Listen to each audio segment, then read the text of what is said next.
안녕하십니까 애청자 여러분, 놀라운 부동산 놀부입니다. 자, 바로 오늘은 이 세간에서 이야기가 가장 많은 반등이냐 아니냐, 여기에 대해서 이야기를 좀 나눠보도록 하겠습니다. 자, 최근 바로 저번 주하고 그 전주 2주간 이 강남 주요 지역과 여의도 지역까지 이 거래 시장의 움직임이 좀 있었습니다.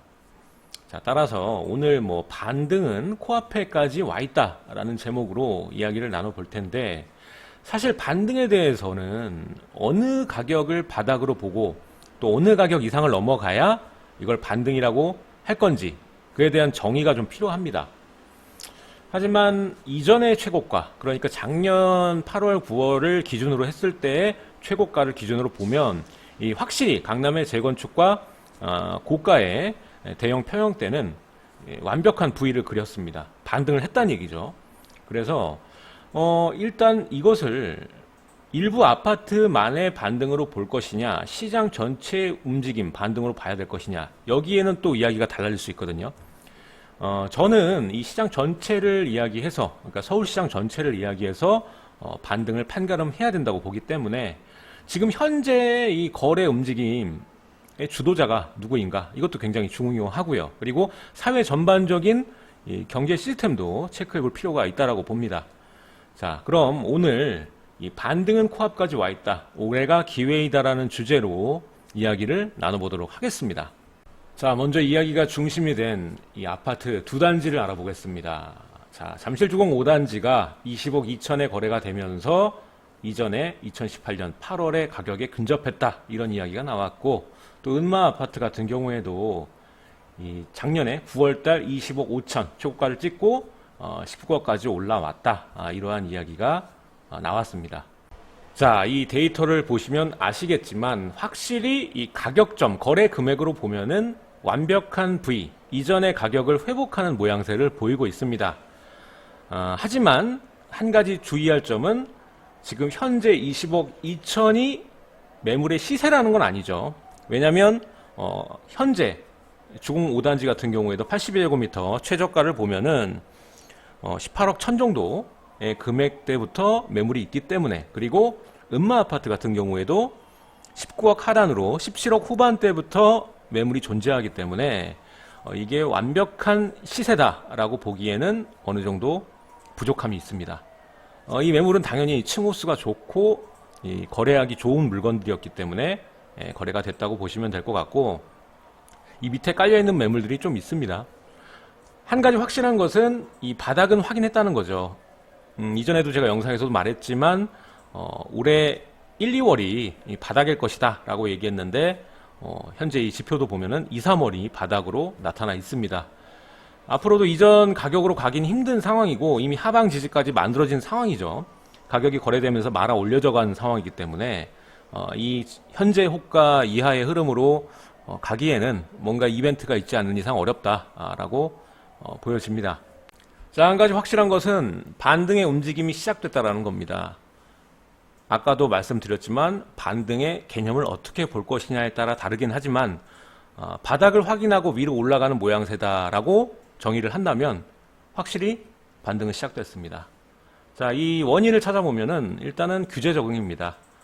제가 예전에도 말씀을 드렸지만 어느 정도의 규제 적응을 겪고 나면, 가격 적응과 규제 적응을 겪고 나면 다시 가격 움직임이 시작될 수 있는 환경이다 라고 말씀을 드렸고, 이번에 이 3기 3차 발표 이후에 시장의 불확실성이 해소가 되면서 시장의 움직임 자체가 바뀌었습니다. 2월에 거래량 최저를 찍고 거래량 계속 늘어나는 모양새를 보이고 있고, 5월 들어서는 눈에 띄게 거래량이 늘어났거든요. 게다가 현재 거래되는 주택들을 보면은 공통점이 있습니다. 강남의 재건축이 먼저 움직이고 압구정, 그리고 잠실과 강남에 있는 재건축 단지들이 움직이게 되고, 또 서울의 고가 주택들, 1급지의 대형 아파트들의 가격 움직임이 돋보였거든요. 이게 무엇을 뜻하냐, 바로 이 갈아타기 수요들이 움직였다는 뜻이 됩니다. 확실한 지역과 단지에 돈이 모이고 있는 모양새를 보이고 있는 거죠. 자, 이렇게 거래량이 늘어나면서 매매 가격 전망 지수도 2개월 동안 높아지고 있는 상황이고요. 또 눈여겨볼 것이 경매 낙찰가율도 지난 이 겨울에 비해서 굉장히 높아졌습니다. 거의 15% 이상 높아졌거든요. 어떻게 보면 이 시장에서 가장 민감한 곳이 바로 이 경매입니다. 그래서 경매 낙찰가율이 이만큼 높아졌다는 것은 이 수요자들이 확실히 긍정적인 시각으로 변화됐다는 걸 의미합니다. 자, 이제 여러분들이 기사에서 접하기 좀 어려운 이야기들을 좀 해보면 이 강남에 있는 재건축뿐만 아니라 강남에 있는 주요 아파트, 여의도의 주요 아파트까지 움직이는 모습이 포착이 됐다는 거죠. 자, 일단은 압구정이 먼저 움직였고 그 다음 잠실, 주공모단지, 그리고 음마아파트가 지표가 돼서 기사가 나왔는데 이 이후에 흐름세 자체가 이 강남에 있는 주요 아파트들, 송파로 치면 엘리트 아파트라던가 그리고 강남에 이제 도곡렉슬, 이러한 주요 아파트들의 가격대, 이렇게 반등 단지들이 늘어나게 됩니다. 그래서 현재 이 저가 매물이 소진이 되고 그리고 매물 회수 호가 상승, 이런 현상들이 많은 단지에서 일어나고 있습니다. 물론 아직도 물건들은 있죠. 하지만 지금 추이로 봤을 때 이 매물들이 더 낮은 가격으로 바뀌면서 나올 확률은 거의 없다고 보시면 될 것 같고요. 현재 이 여의도, 2주 동안 여의도의 움직임도 있었는데 이 시범 아파트나 삼부 아파트, 그리고 이 광장 아파트, 이 높은 가격으로 또 거래가 됐습니다. 거의 여의도 같은 경우에는 작년에 그 마스터 플랜 얘기 나오기 전에 거래되다가 끊겼거든요. 끊겼다가 지금 요즘에서야 거래가 좀 트이는 모습을 보이고 있습니다. 점점 흐름이 또 저번과 같은 흐름을 보이고 있죠. 강남 재건축 먼저 뛰면서 이 주요 단지들 1급지 중심으로 움직이는 모습 보이고 있습니다. 이제 5월도 다 끝나가기 때문에 이 다음 달 시장을 좀 더 지켜봐야 되겠지만, 큰 거래량은 아니겠지만 이 갈아타기 수요의 움직임이 6월, 7월, 8월 이렇게 계속 확산되는 움직임을 보일 거라고 예상이 되고요. 올해 하반기가 되면 이 또 강동 쪽에 입주 물량이 많이 대기하고 있죠. 또 이로 인해서 또 심리 위축 다시 한번 겪을 거고, 약간의 기간을 거쳐서 내년이 오게 된다면 다시 이 확장세가 더 커질 거라고 저는 생각을 합니다. 자, 중요한 게 하락을 이야기하는 분들 보면은 지금 현재 서울에 주택을 가지고 계신 분들을 다 전세를 껴놓고 소액을 투자한 갭 투자하신 분들이라는 생각을 하고 있어요. 근데 그런 생각을 좀 버리셔야 되거든요. 1급지는 이렇게 소액으로 갭 투자할 수 있는 지역이 아니잖아요. 전세가 하락한다고 해서 이분들이 눈 하나 깜짝 할 것 같습니까? 그리고 대부분은 이전부터 소유하신 분들이 많고요. 그리고 여러분들이 생각하는 이 갭투기꾼이라고 하는 소액 갭투기꾼 같은 경우에는 이 성지들이 있죠. 전세가를 높았던 지역들. 근데 이분들은 거의 이 17년, 18년에 걸쳐서 다시 나오신 분들이 많아요. 그래서 지금 현재 이 소액의 갭투기꾼이 많다는 생각은 여러분들이 착각하고 계신 겁니다. 그렇게 단정하기에는 시중의 매물량 자체가 적거든요. 그리고 이 반등에 이어서 우리가 추격 매수가 나와야 급등장이 연출이 되죠. 근데 그러기엔 또 이 대출 제한이라는 게, 대출 규제가 너무 크기 때문에 그러긴 좀 어려운 상황입니다. 하지만 아까도 말씀드렸다시피 버틸 수 있는 충분한 힘이 됩니다. 이전에 이미 그 금액의 대출을 받았거나 이전부터 소유하고 있던 분들이기 때문에 당연히 버틸 수가 있죠. 자, 문제는 이러한 확산, 반등의 움직임으로 인해서, 자, 아파트 시장을 5분위로 나눴을 때 가장 이 심리에 좌우될 수 있는 민감도가 높은 군위가 바로 하위 분위 아파트입니다. 따라서 이렇게 이 갈아타기 수요의 거래 활성화가 확산이 되면 당연히 이 하위 아파트의 갭매우기 상승이 따라올 수밖에 없거든요. 중간에 뭐 서울의 각 지역을 보자면 뭐 강동구의 입지량도 있고 뉴타운의 입지량도 있고, 국지적으로는 해당하지 않을 수도 있지만 서울시장 전체로 봤을 때는 이 현상이 올 하반기부터는 이루어지지 않을까라고 생각을 하고 있습니다. 자, 그래서 오늘 이슈에 대해서 결론을 말씀드리면, 올해 기회를 잘 노려서 매입하는 것도 방법이다 라는 이야기를 하고 싶습니다. 그럼 어떠한 기회가 있느냐? 일단은 과잉 전세 물량은 올해도 지속될 겁니다. 그래서 전세 물량이 과공급되는 지역의 입주 타이밍을 잘 잡아보자 입니다. 자, 먼저 올 하반기부터 물량이 많이 공급이 될 수 있는 지역인 강동구 주목해 보면 좋을 것 같고요. 또 상단에 보시면 이 광운대 역세권 주변에 장인뉴타운이 또 입주를 하고 있죠. 그래서 지금 주변에 있는 지역 일대 보면은 약간 이 매매가가 빠진 모습 볼 수 있거든요. 이런 현상들 놓치지 않고 보셔서 해당 지역을 보고 있다면 진입하는 것도 나쁘지 않다라고 생각이 됩니다. 차후에는 이 개발이 다 완료되고 나면은 무조건 다 회복이 되고 넘어설 수밖에 없습니다.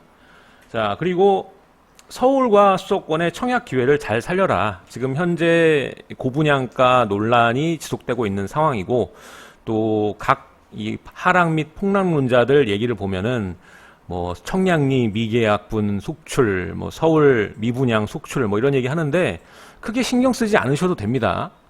지금 분양가 자체가 무주택자가 그냥 덤비기에는 맞는 금액대가 아니에요. 그레이드가 안 맞는데 어떻게 그게 가능하다고 얘기를 하는 겁니까? 당연히 뒤에서 기다리는 이 현금이 되시는 분들이나 이 무순위 청약 대기하시는 분들 많아요. 근데 그분들이 또 층호스 같은 거를 중요하게 생각을 하시니까 당연히 그런 것들은 남을 수밖에 없습니다. 당연한 거예요. 자, 저는 이번에 뭐 클라시아도 마찬가지지만 생각보다 괜찮은 금액대로 나올 수 있는 아파트들이 올해도 서울권에도 꽤 있으니까 그런 것들을 적극적으로 기회를 살려보면 좋겠습니다. 그리고 다음 달에 롯데캐슬 그 랜드마크가 분양에 나설 것 같거든요. 그러니까 그것도 좀 관심 깊게 보시면 되는데 거기도 거의 무조건 고분양가로 나올 거고 미분양이 나올 겁니다. 그러니까 그런 것들 잘 기회를 살리는 게 좋지 않을까라는 생각이 들고, 그리고 세 번째로 저평가되거나 사업 단계가 낮은 이 기간이 좀 걸릴 수 있는 재개발이나 재건축 사업지를 또 주목하시는 것도 방법이다. 현재 이 재건축과 재개발을 다 틀어막은 상황이기 때문에 이 에너지가 다 응집될 수밖에 없거든요. 나중에 높은 가격으로 이게 폭발할 수밖에 없습니다. 미리 이 가치를 선점해 두는 것도 하나의 방법이다라고 보여지고요. 주요 단지 보면은 뭐 재개발 같은 경우에는 이문, 장위, 그리고 성북구 뭐 이런 재개발도 있고, 그리고 노량진이나 이런 데 너무 지금 가격대가 올라가 있으니까, 그리고 광명 뉴타운 같은 경우도 괜찮고요. 그리고 재건축 같은 경우에는 송파 쪽에 있는 아파트 단지들, 이 거열 뉴타운 쪽으로 넘어오는 구간에 이 강동구까지 이 재건축 물량이 좀 있습니다. 그러니까 이런 것들도 주목해서 보시면 괜찮다고 보여지고요. 자, 그리고 앞으로의 그 당분간 부동산 흐름은 고가 대형의 수요가 좀 몰리고 반대로 저가 소형 수요가 상대적으로 많이 몰릴 거라고 보여집니다. 그러니까 중위보다는 이 상위와 하위 양극 시장이 크게 수요자가 갈리면서 몰린다는 얘기죠. 자, 이 내용은 오늘 기사를 캡처한 것입니다. 이 소득주도 성장이 실패했다는 내용으로 이야기가 나온 건데, 저는 이 소득주도 성장에 대해서 이야기할 게 아닙니다. 뭐 경제 전문가도 아니고요. 하지만 중요한 점은 양극화 때문에 이 계층 간의 사다리는 점점 사라져가고 있다라는 겁니다. 자, 내용 보면은 이 취약계층이 부메랑을 맞아서 소득이 더 줄어드는 현상이 확인이 됐다고 합니다. 자, 하위 20%의 1분위 소득이 오히려 줄었다는 거죠. 그리고 직접 일해서 버는 근로소득이 15% 정도까지 급감했다고 합니다. 그러니까 소득주도 성장을 했는데 오히려 소득이 줄었다는 얘기가 되는 거죠. 자, 이러한 소득의 양극화는 결론적으로는 이 주택시장까지 침투할 수밖에 없는 부분이고, 지금 현재는 충분히 매수할 수 있는 주택이 차후에는 매수하기 어려운 환경이 될 수도 있습니다. 이 양극화 때문에. 결국 주택의 가격을 정하고 시장을 주도하는 층은 수요층의 최상위거든요. 그 사람들이 지불할 수 있는 금액이 곧 가격이 될 수밖에 없고 시장 전체로 영향을 미치기 때문입니다. 이전에도 이미 여러분들은 경험을 하고 계신데 잊어버리고 계시는 분들이 많을 것 같아요. 오늘은 그 부분을 생각하면서 현재 주택시장의 호재나 악재 때문에 일희일비하지 마시고 좀 장기적으로 그리고 거시적으로 이 시장을 살펴보시면 좋을 것 같습니다. 오늘 내용 여기까지 하도록 하고요. 여러분들 구독하기, 알림 설정 부탁드리도록 하겠습니다. 제 영상 좌측과 우측에 또 다른 영상들이 나가고 있으니까 마저 시청 부탁드리도록 하고요. 내일 또 새로운 소식으로 여러분들을 찾아뵙도록 하겠습니다. 지금까지 시청해 주셔서 감사드립니다.